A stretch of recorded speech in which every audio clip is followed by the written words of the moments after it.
본 말씀을 통해서 힘의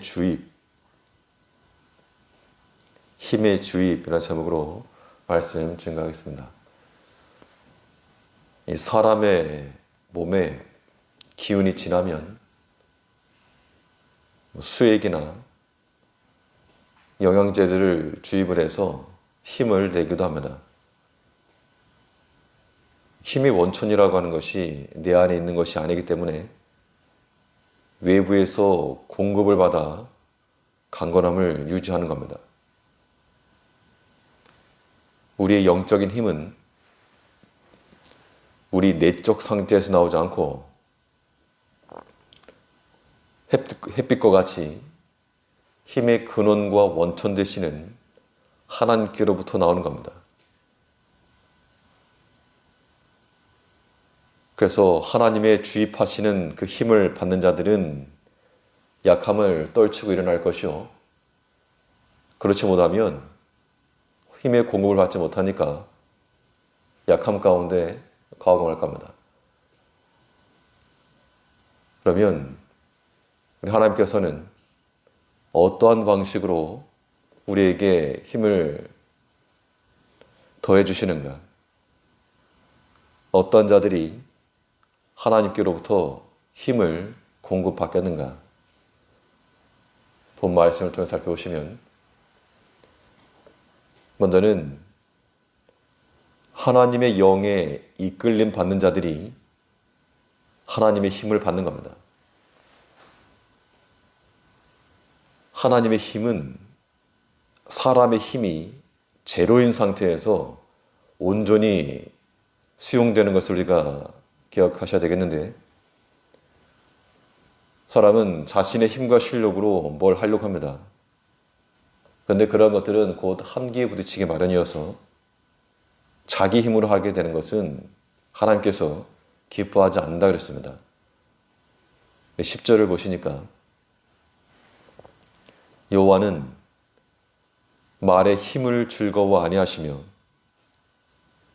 사람의 다리도 기뻐 아니하시고, 말 한 마리가 끄는 힘을 가리켜 우리가 일마력이라고 할 정도로 힘을 수치화시키는 표준입니다. 그만큼 힘이 있다는 얘기죠.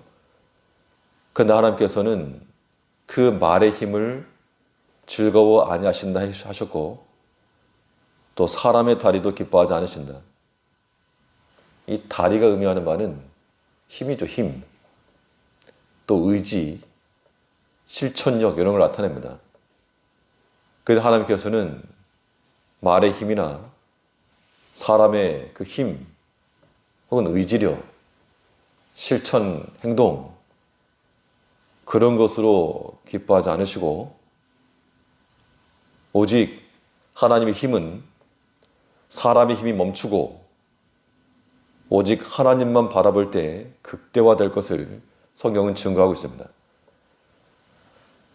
스가랴 4장에 보시면 스룹바벨을 통해서 예루살렘 성 재건하는 그 일을 감당해 나갈 때 하나님께서 말씀하시기를, 만군의 여호와께서 말씀하시되 이는 힘으로 되지 아니하며 능으로 되지 아니하고 오직 나의 신으로 되느니라.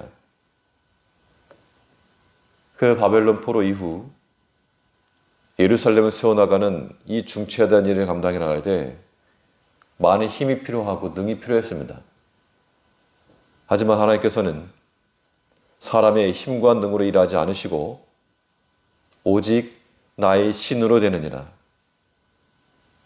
하나님의 영에 감동하심을 받은 자들을 통해서 하나님께서 역사하실 것을 말하고 있습니다. 그러니까 이게 물질이 부유하냐 강건하냐 이게 문제가 아니고, 하나님의 신이 그에게 임하였는가, 그 사람을 통해서 하나님께서 역사해 가신다는 것입니다. 그러므로 우리가 하나님의 영이 우리 가운데 임할 수 있도록 우리가 우리 인생의 주권자가 되어서 마치 내 인생의 운전자로 오는 것 같은 그런 자기중심으로 나아갈 때, 그러한 사람의 힘과 능력은 하나님의 뜻을 거스르는 경우가 많고 반대로 자신의 약함을 깨닫고 할 수 있는 게 없는 겁니다, 사실은. 우리 인생 가운데서 참 내가 뭔가를 해보려고 해도 내 힘과 내 실력으로 안 되는 것을 우리가 깨달을 때 그때의 방법은 오직 주만 쳐다보는 것밖에 없는 거죠. 근데 신기하게도 오직 주만 바라보게 되는 그 시점에서 하나님의 영이 우리 가운데 임하시면 거기에서부터 힘이 역사한다는 겁니다.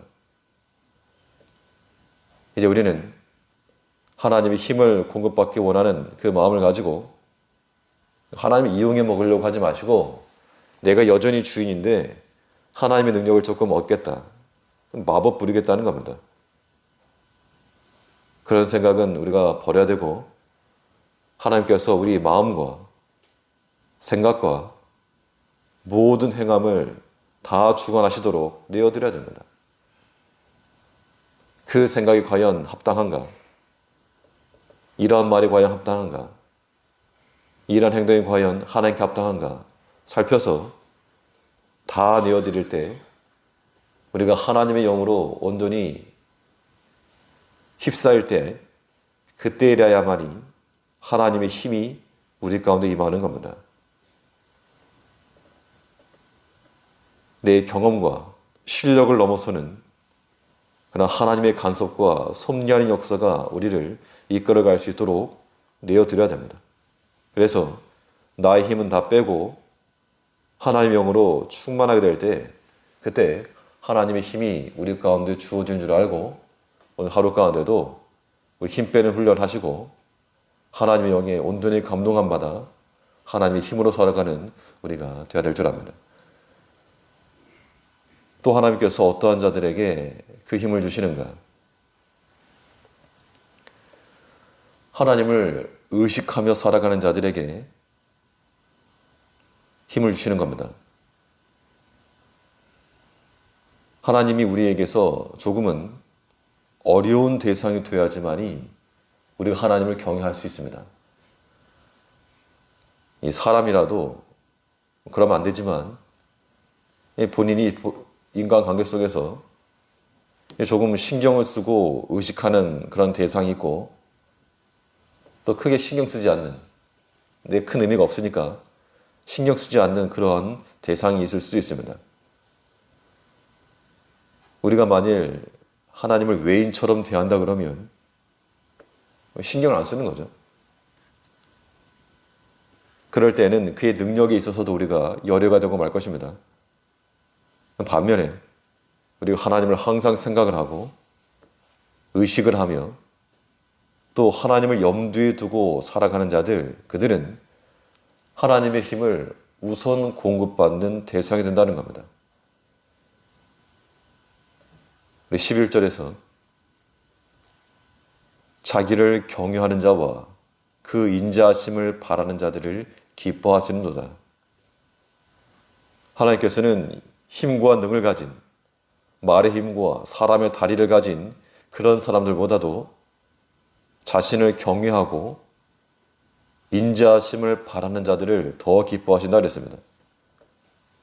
사람의 생각으로는 당연히 말의 힘, 사람의 다리, 좀 의지할 만한 것들을 기대할 수 있으나 하나님께서는 그거 말고 오직 자신만을 바라볼 수 있도록 하나님만을 의지하는 자들, 그러한 자들을 즐거워하신다 그랬습니다.